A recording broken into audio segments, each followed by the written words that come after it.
Hello everyone, Outdoors and Botanical here, and today I'm going to be unboxing and planting some Venus flytraps and some Pinguicula, so stay tuned.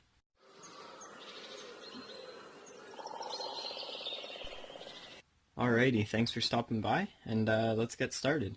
So first of all, I'm using a 50-50 sphagnum moss to perlite mix. I'll put a link in the description where you can buy sphagnum moss and perlite. And then I'm using Turfus for Pinguicula. Hopefully I'll be able to put a link in the description to where you can buy that. It's a little bit hard to find. But yeah, so hopefully I can. That Turfus is basically a reptile egg-laying substrate, and it's like baked clay, almost like really fine gravel it looks like. And it works really well for Pinguicula. It's actually the only substrate I've had luck with. So yeah, hopefully I can get a link for that. And yeah, let's get started. So start with the Pinguicula.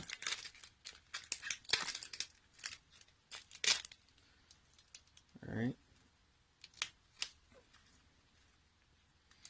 So these are Pinguicula cyclosecta. They're pretty cool when they get bigger. So there's the tag. So put that in. And these are little baby dormant plants. So they're pretty tiny, but they should grow fairly quickly. So to plant a Pinguicula, the root system is really low. Like it's very, very tiny. As you can see, I have it upside down. There's barely a root system. So you almost have to just sit them on top, which is why I find this Turfus works really well, because it holds a lot of moisture right near their roots. So I just put them on top, give them a little wiggle, and they usually go right in.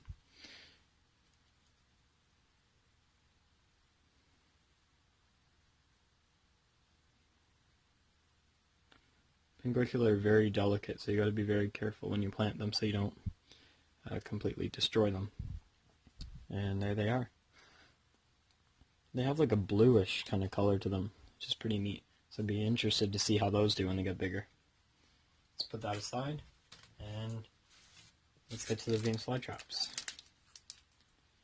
I think that's, yeah, it's just packaging.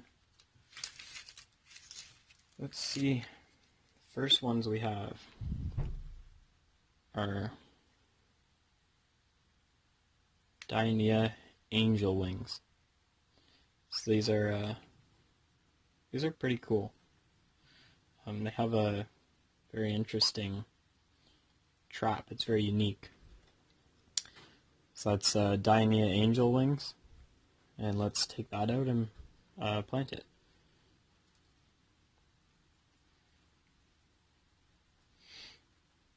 So Venus flytraps are pretty easy to plant.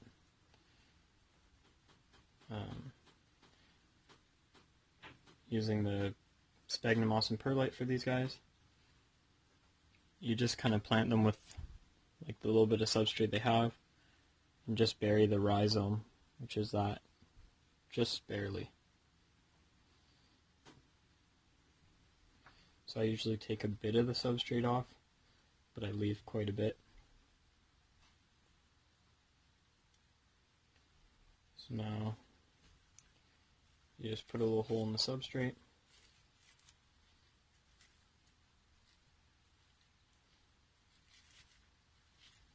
Put it like that. And you get the next one. I'm just going to put them both in the same pot. There's actually two there, but so I'll just take them apart like that. Put one right there.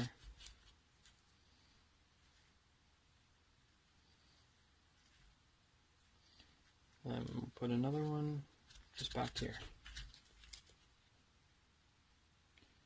So there you go.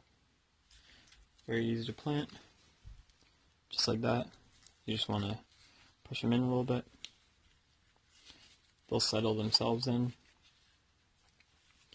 In the future, when they start to grow, you might have to add a bit of substrate on top if they're not buried deep enough. But that's no big deal. It's very easy to do that. So just like that. Put it in, the tag, and you're good.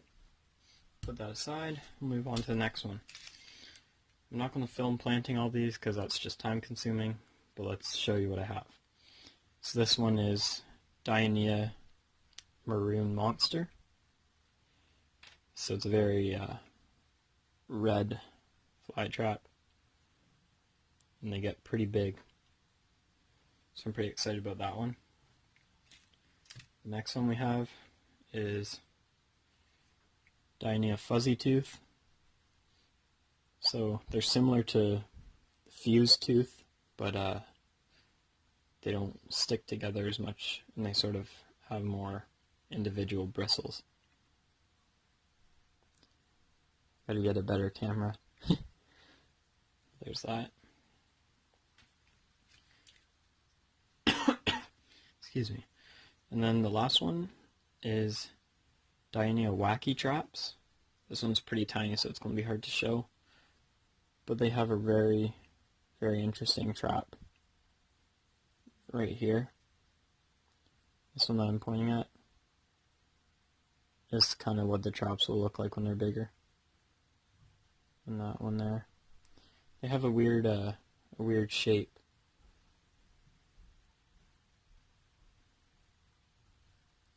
But yeah, I'll plant them all and I'll get right back to you. Alright, so here they all are. There's the Pinguicula and all the Venus flytraps. They all look great, and they're all pretty easy to plant. And that's that. So thanks so much for watching. If you haven't already, please subscribe. And as always, stay outdoors, be botanical, keep your hobbies, and I'll see you in the next video.